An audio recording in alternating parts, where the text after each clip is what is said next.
दोस्तों, वीडियो शुरू करने से पहले आप सबके लिए एक बिग अनाउंसमेंट है। काफी लोग मुझसे पूछते रहते हैं कि मैं अपने म्यानवा एक्सप्लेन वीडियोस कैसे बनाता हूं। स्क्रिप्टिंग से लेकर एडिटिंग, वॉइस ओवर, थंबनेल और ग्रोथ स्ट्रेटेजी तक सबका प्रोसेस क्या है। तो अगर आप भी मेरे जैसे वीडियोस बनाकर यूट्यूब पर ग्रो करना चाहते हैं और अर्निंग स्टार्ट करना चाहते हैं तो आप मुझे इंस्टाग्राम पर डीएम कर सकते हैं। मैं आपको स्टेप बाय स्टेप गाइड करूंगा कि मैं अपने वीडियोस कैसे क्रिएट करता हूं और चैनल को ग्रो कैसे करता हूं। ये एक पेड गाइडेंस रहेगी क्योंकि मैं पर्सनली प्रॉपर सपोर्ट और डिटेल्ड प्रोसेस शेयर करूंगा। अगर आप सीरियसली यूट्यूब पर काम करना चाहते हैं और कंसिस्टेंट ग्रोथ चाहते हैं तो मुझे इंस्टाग्राम पर डीएम जरूर करें। अब चलिए वीडियो शुरू करते हैं। मैंने पूरे ब्रह्मांड को एक कांच की गोली में समेट दिया और उसे काउंटर के पीछे छुपा दिया।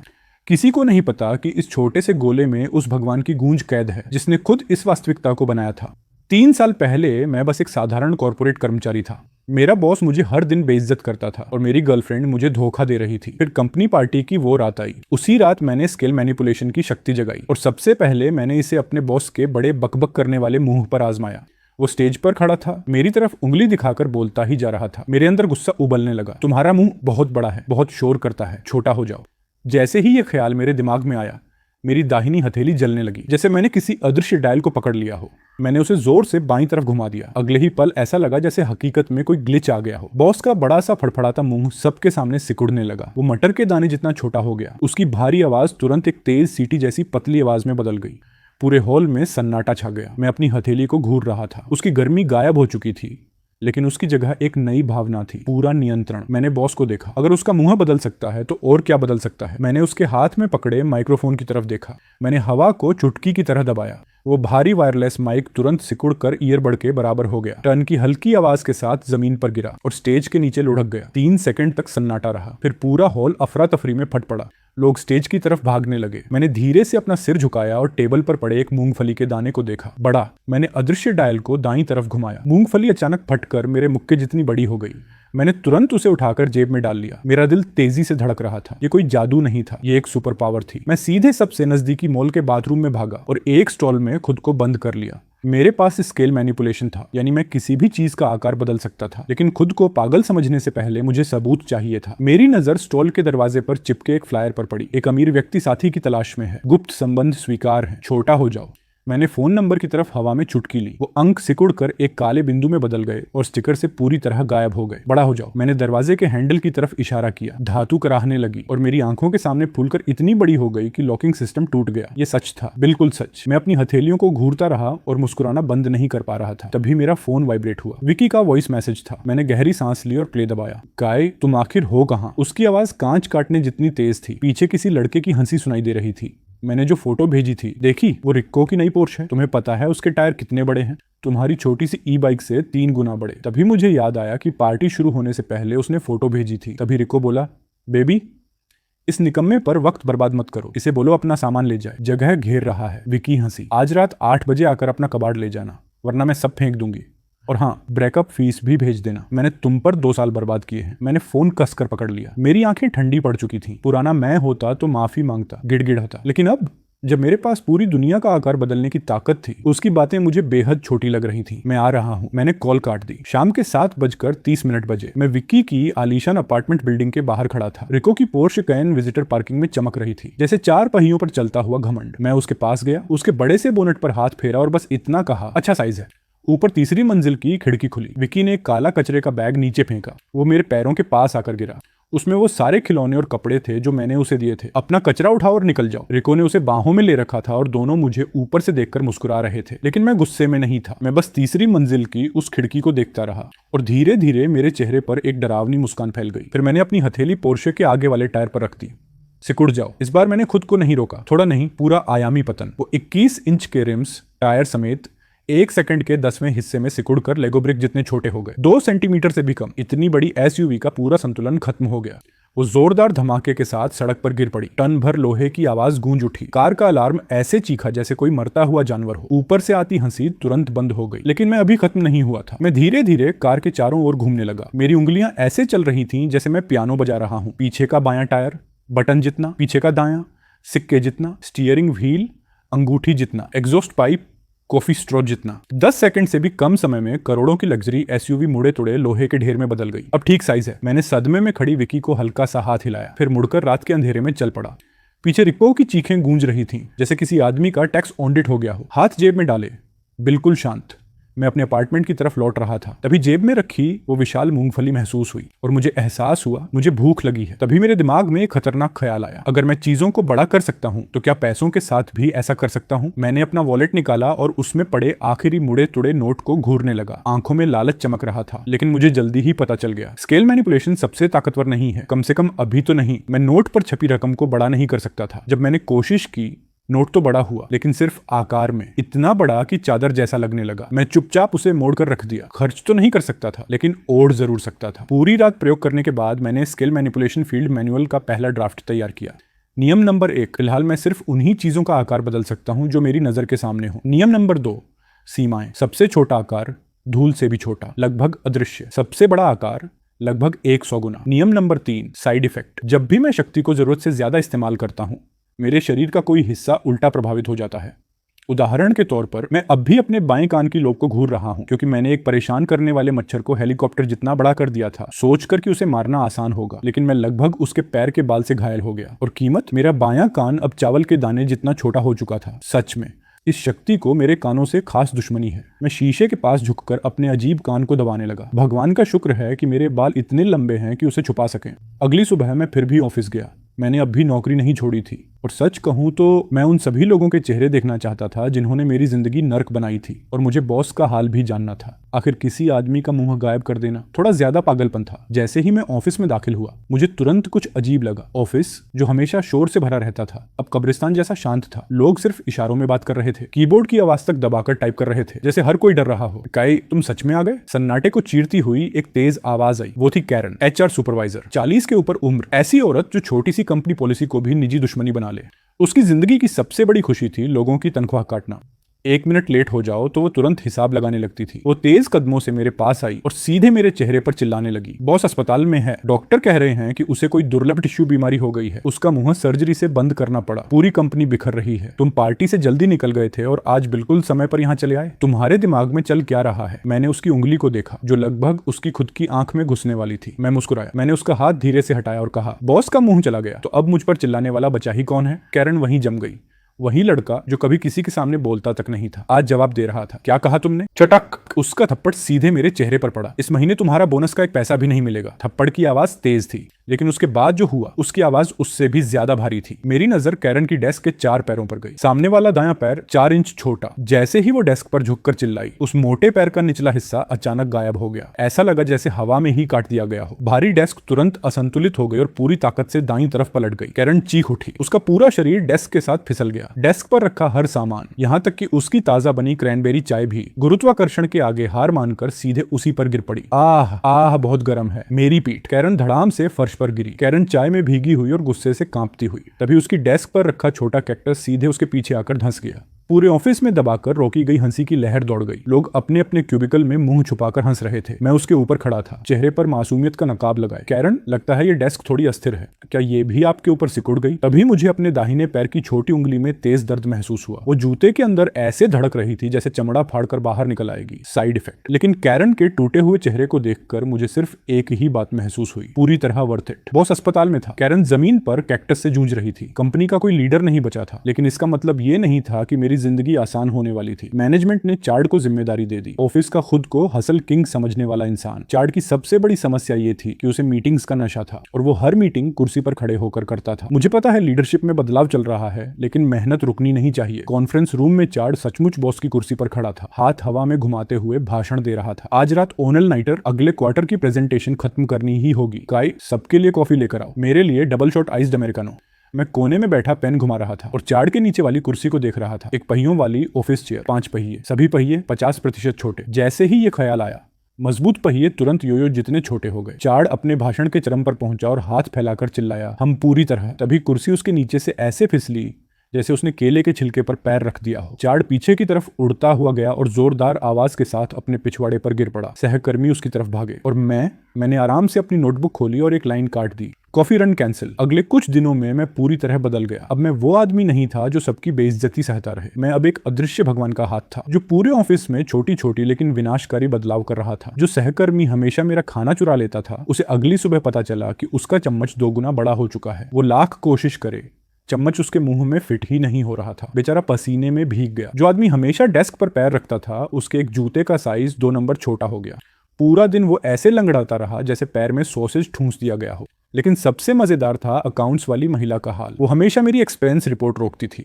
मैंने उसके पूरे मॉनिटर का फॉन्ट साइज स्थायी रूप से 1 कर दिया। आधी सुबह वो चश्मा लगाकर स्क्रीन से चिपकी रही, आंखों में आंसू भर आए। आखिरकार वो रोते रोते बोली, मेरी आंखें अब और नहीं झेल सकती, बस ले लो, सब अप्रूव है। मैं अपनी डेस्क पर बैठा उस ऑफिस को देख रहा था जो कभी मुझे गायब हो जाने पर मजबूर करता था। अब वही जगह मेरी जिंदगी का सबसे पागल कॉमेडी शो बन चुकी थी। डर खत्म हो चुका था। उसकी जगह एक नया एहसास था। कमरे में मौजूद हर चीज पर मालिकाना हक का नशा। लेकिन ये भी काफी नहीं था। मैंने खिड़की से बाहर शहर की ऊंची इमारतों को देखा, बादलों को छूती टावरें, नीचे चींटियों जैसे रेंगते ट्रैफिक। और तभी मेरे दिमाग में एक और खतरनाक सवाल आया, अगर मैं चीजों का आकार बदल सकता हूं तो क्या मैं दूरी का भी आकार बदल सकता हूं? घर तक का सफर सिर्फ 1 कदम जितना छोटा, या फिर इन आसमान छूती प्रॉपर्टी कीमतों को दशमलव के बाद की संख्या जितना छोटा। मैं इन्हीं खतरनाक ख्यालों में खोया हुआ था कि तभी कोई मेरी डेस्क के पास आकर रुका। काले ट्रेंच कोट और डार्क सनग्लासेस पहने एक आदमी। उसके हाथ में कोई अजीब सा डिवाइस था जिसे वो हवा में स्कैन कर रहा था। वो मशीन तेजी से बीप करने लगी। फिर अचानक उसका स्कैनर सीधे मेरी जेब पर लॉक हो गया। वही विशाल मूंगफली। उस आदमी ने धीरे से अपना चश्मा उतारा। उसकी ठंडी ग्रे आंखें सीधे मेरी आंखों में घुस गईं। इस मूंगफली के ग्रेविटेशनल वेव पैरामीटर्स गलत हैं। क्या तुमने इसके प्लैंक कांस्टेंट के साथ अवैध छेड़छाड़ की है? मैं पलकें झपकाता रह गया। क्या? Correction bureau, special enforcement unit. उसने एक आईडी दिखाई जो मैंने जिंदगी में कभी नहीं देखी थी। धातु की बनी हुई, लेकिन उसकी सतह पर रोशनी ऐसे बह रही थी जैसे तरल हो। तुम पर आरोप है कि तुमने अवैध रूप से टेम्पोरल डिस्टोर्शन शक्ति का इस्तेमाल किया है, जिससे स्थानीय भौतिक नियम बुरी तरह प्रभावित हुए हैं। हमारे साथ चलो। मैं उसे घूरता रहा। मेरे दिमाग में सिर्फ एक ही सवाल घूम रहा था, क्या मैं इसकी आईडी इतनी छोटी कर सकता हूं कि ये खुद उसे ढूंढ ना पाए? लेकिन मैंने तुरंत कुछ नहीं किया। कॉर्पोरेट गुलामी ने मुझे एक चीज सिखाई थी, टेबल पलटने से पहले ये समझ लो कि सामने वाला है कौन। मैंने अनजान बनने का नाटक किया और विशाल मूंगफली को पीछे छुपा लिया। ये नई जीएमओ वैरायटी है, अभी मार्केट में आई भी नहीं। खेती करना कब से गैरकानूनी हो गया। वो आदमी एजेंट वॉस बिना पलक झपकाए मुझे देखता रहा। उसके डिवाइस से नीली रोशनी की किरण निकली जो मूंगफली पर फैल गई। मास 4500 गुना बढ़ाया गया।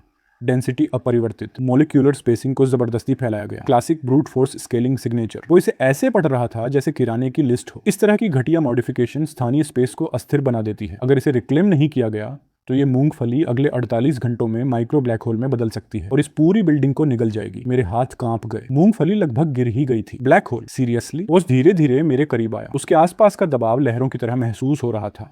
तुम लेवल 1 अवेकेंड हो, है ना? अभी अभी शक्ति मिली और तुमने पहले ही इतना बड़ा गड़बड़ कर दिया। बॉस की वोकल कॉर्ड्स माइक्रो श्रृंक हो चुकी हैं। वो भी तुमने किया। तुमने आसपास की हवा का प्रवाह इतना बिगाड़ दिया कि अब उसकी आवाज अल्ट्रासोनिक फ्रीक्वेंसी निकालती है। उसका कुत्ता मुंह से झाग निकालते हुए बेहोश हो गया। मैंने ऑफिस की तरफ देखा। मेरे सारे सहकर्मी बीच हरकत में जमे हुए थे, जैसे किसी ने पूरी मंजिल को पॉज कर दिया हो। देखने की जरूरत नहीं, मैंने लोकल टाइम फ्लो लॉक कर दिया है। वॉस ने अपनी बेल्ट से चांदी की हथकड़ियां निकाली। ये क्या है? नल स्केल कफ्स। इन्हें पहनते ही तुम्हारी शक्ति बंद हो जाएगी। हमारे साथ चलो और खुद को सुधरवा लो। मैं उन हथकड़ियों को घूरता रहा। मेरे अंदर कुछ आदिम सा उठने लगा। सुधर जाऊं? क्या मतलब? फिर से वही कमजोर इंसान बन जाऊं? वही जिंदगी जहां सांस लेने तक के लिए इजाजत चाहिए होती है? नहीं। मैं पीछे हटा और डेस्क से टकरा गया। वॉस ने ठंडी आवाज में कहा, तुम्हारे पास और कोई विकल्प नहीं है। उसने मेरे कंधे की तरफ हाथ बढ़ाया। जैसे ही उसकी उंगलियां मेरे कॉलर को छूने वाली थीं, मैंने चाल चल दी। मैंने सीधे उस पर हमला नहीं किया। मेरी प्रवृत्ति कह रही थी कि शायद उसका शरीर भी मॉडिफाइड है। सीधी लड़ाई मैं शायद नहीं जीत पाता, इसलिए मेरी नजर दरवाजे और मेरे बीच की दूरी पर गई। यही वो शक्ति थी जिसके बारे में मैं पिछली रात सोच रहा था। Level 3 concept scaling, prototype stage. अस्थिर।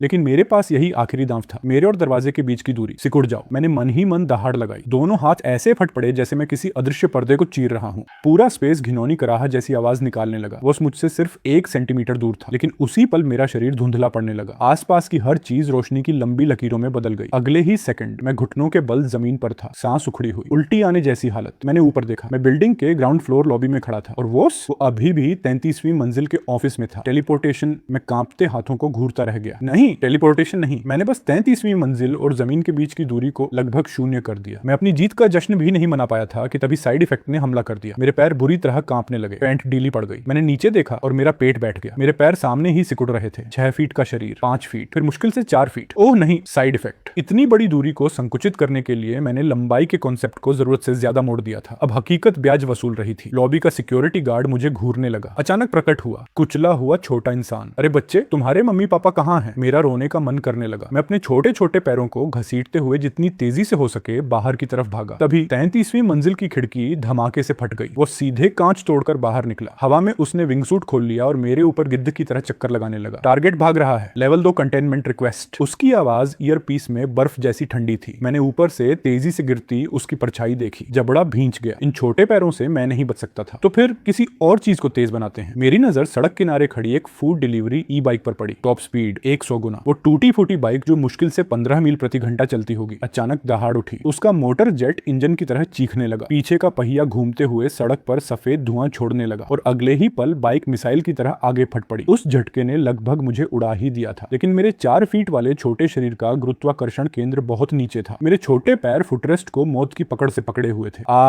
धीरे ऊपर वो बाज की तरह मेरा पीछा कर रहा था, लेकिन वो करीब पहुंचता उससे पहले ही मैं फिजिक्स के हर नियम को तोड़ती रफ्तार से क्षितिज पार कर गया। वॉस हवा में रुक गया। उसकी आंखें सिकुड़ गईं। Kinetic parameter modification. वो वाहन ज्यादा देर नहीं टिकेगा, और वो सही था। मुझे जल्द ही जलते रबर और पिघलती मोटर की बदबू आने लगी। मेरे शरीर में कोई सेंसर सिस्टम नहीं था, लेकिन मैं साफ महसूस कर सकता था। सीट मेरे नीचे गर्म हो रही थी। रुको, धीरे हो जाओ, स्पीड को छोटा करो, सिकुड़ जाओ। मैंने अदृश्य डायल को पूरी ताकत से बाईं तरफ घुमाया, लेकिन गति इरादों की परवाह नहीं करती। स्पीड कम हुई, लेकिन काइनेटिक एनर्जी अभी भी मौजूद थी। तभी आगे वाला टायर गर्मी से फट गया। पूरी बाइक सड़क पर लट्टू की तरह घूमने लगी। मैं उछलकर सड़क किनारे झाड़ियों में जा गिरा। पत्तों और मिट्टी से लथपथ मैं बाहर निकला। बाइक अब जलता हुआ कबाड़ बन चुकी थी। मैंने खुद को चेक किया, बस कुछ खरोंचे। शायद छोटा शरीर होने की वजह से नुकसान कम हुआ था, लेकिन मेरी हालत बिल्कुल बर्बाद लग रही थी। और सबसे खराब हिस्सा, स्पीड स्केलिंग का साइड इफेक्ट। मुझे कहीं से हवा महसूस हुई, ऐसी जगह से जहां से हवा महसूस नहीं होनी चाहिए थी। मैंने तुरंत अपनी कमर खींचकर नीचे देखा। मेरे चेहरे का रंग उड़ गया। ओह, ये क्या? ऐसा हमेशा मेरे साथ ही क्यों होता है? मेरे पैर तो धीरे धीरे वापस सामान्य हो रहे थे, लेकिन मेरे शरीर के सारे बाल गायब हो चुके थे। सिर, भौहें, सब कुछ इतने छोटे कि दिखाई तक नहीं दे रहे थे। मैं हवा में छोड़े गए मोम के पुतले जैसा लग रहा था। Correction bureau.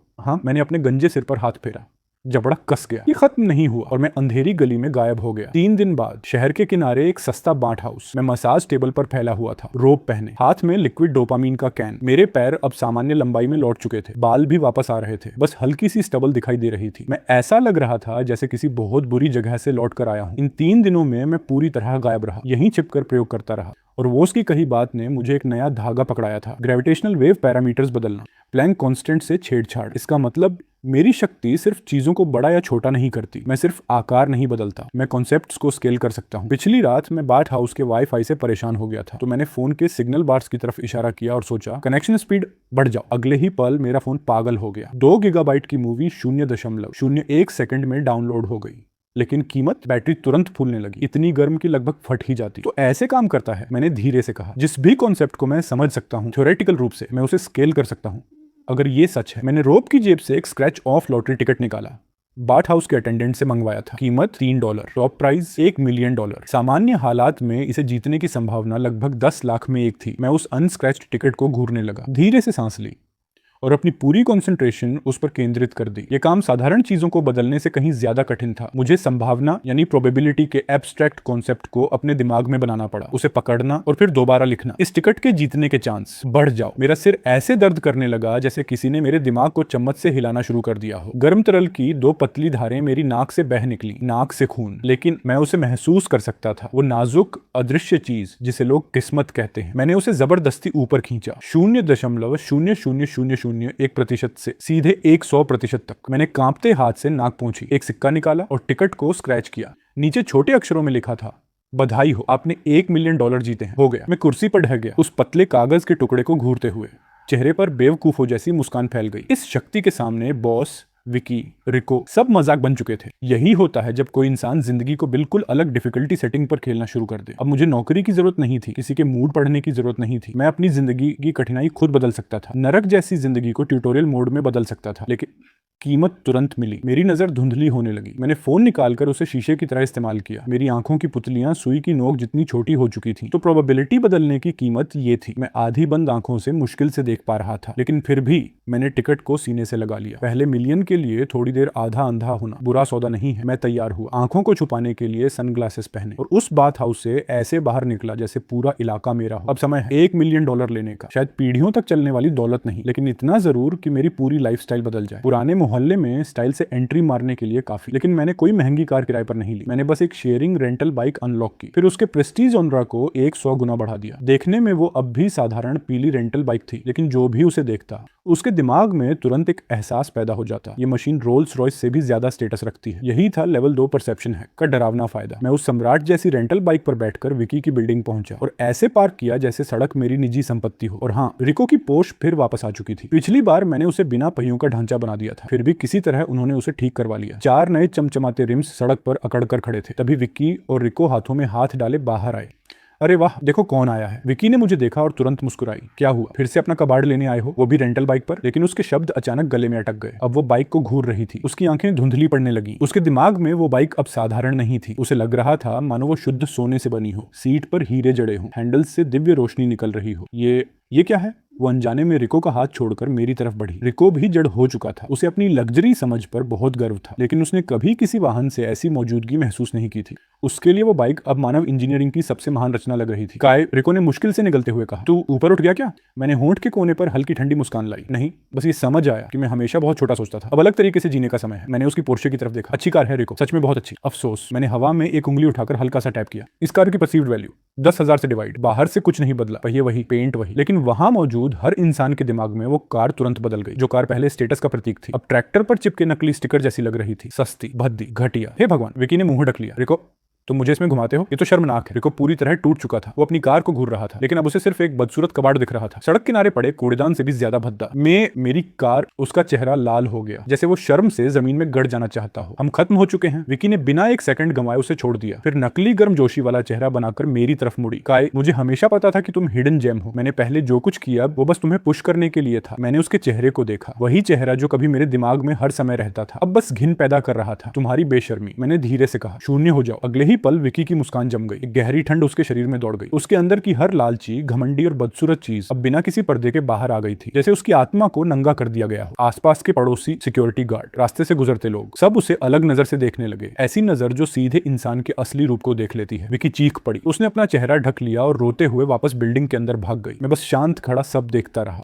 वैसा रोमांच महसूस नहीं हुआ जैसा मैंने सोचा था, बस एक खालीपन। बहुत आसान था इन लोगों की जिंदगी से खेलना, चींटी को उंगली से हटाने जैसा लग रहा था। अभी मेरा फोन वाइब्रेट हुआ। मैसेज नहीं, अनजान नंबर। मैंने कॉल उठाई। दूसरी तरफ वो उसकी ठंडी आवाज थी। काय, पर्सिड रियलिटी में गैर कानूनी बदलाव, लोकलाइज कॉग्निटिव कंटेमिनेशन पैदा करने के आरोप में तुम्हारा क्लास सी वायलेशन अब क्लास बी में अपग्रेड कर दिया गया है। करेक्शन ब्यूरो की एलिमिनेशन स्क्वाड पहले ही भेजी जा चुकी है। तुम बचकर नहीं निकलोगे। मैंने आसमान की तरफ देखा। साफ नीले आसमान में अब अजीब काले धब्बे बन गए थे, जैसे किसी स्क्रीन के पिक्सल जल गए हों और उनके पीछे सिर्फ खाली अंधेरा बचा हो। मैं भागा नहीं, क्योंकि मुझे एहसास हो गया था मैं भाग ही नहीं सकता। मेरे आसपास की हर चीज डबल दिखाई देने लगी। सड़क की लाइटें, पेड़, यहाँ तक कि मेरे पैरों के नीचे की सड़क भी पानी जैसी लहराने लगी। ये मेरी शक्ति नहीं है। 3 लोग काले ट्रेंच कोट में मेरे चारों ओर त्रिकोण बनाकर खड़े हो गए। वो और उसके साथ 2 एजेंट। उन दोनों के हाथों में अजीब धातु के डंडे थे। उनके सिरों पर लाल रोशनी धड़क रही थी। टेम्पोरल एंकर्स डिप्लॉयड, वो उसने ईयरपीस में कहा।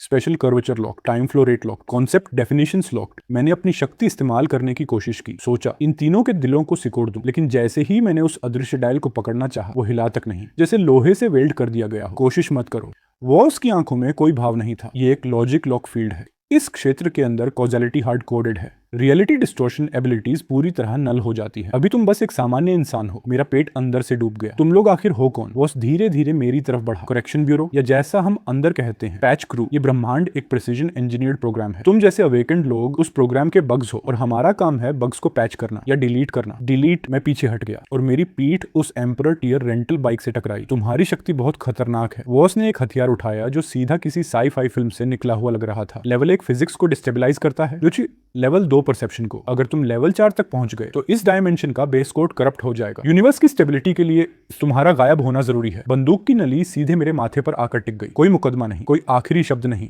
बस एग्जीक्यूशन। मैं उस नली को घूरता रहा। मौत का डर समुद्री लहर की तरह मुझ पर टूट पड़ा, लेकिन मैं मरना नहीं चाहता था। मैंने अभी अभी $1 मिलियन जीते थे। अभी अभी पहली बार महसूस किया था कि अपनी जिंदगी का मालिक होना कैसा लगता है। क्यों? मैं दहाड़ा। तुम लोग तय कौन होते हो कि बग क्या है और क्या नहीं? क्या मेरा पूरा अस्तित्व बस एक कोड लाइन है जिसे कभी भी डिलीट किया जा सकता है? नहीं, मेरे सीने में आग भड़क उठी। वही गर्मी फिर से मेरी हथेलियों में लौट आई। अगर लॉजिक लॉक्ड है तो लॉजिक को तोड़ दो। अगर रियलिटी एंकर्ड है तो रियलिटी को ही नकार दो। मेरी पुतलियां सुई की नोक जितनी छोटी हुई, फिर अचानक फैलकर पूरी तरह काली हो गई। तुम स्पेस को लॉक करते हो, मैं टूटी हुई हंसी के साथ बोला, लेकिन अगर स्पेस नाम की चीज़ ही मौजूद ना हो तो? मैंने लॉक्स को छोटा करने की कोशिश नहीं की, मैंने एजेंट्स पर हमला भी नहीं किया। मैंने दोनों हथेलियां खाली हवा पर रख दी, उस अदृश्य कैनवास पर जिसे मेरी प्रवृत्ति इस पूरी दुनिया का आधार बता रही थी। इस पूरे क्षेत्र का एग्जिस्टेंशियल वैल्यू शून्य हो जाओ। Warning, high dimensional energy surge readings of the charts. एक एजेंट घबरा कर चिल्लाया। ये बेस लॉजिक पर हमला कर रहा है, ये पूरे कोऑर्डिनेट को मिटाने की कोशिश कर रहा है।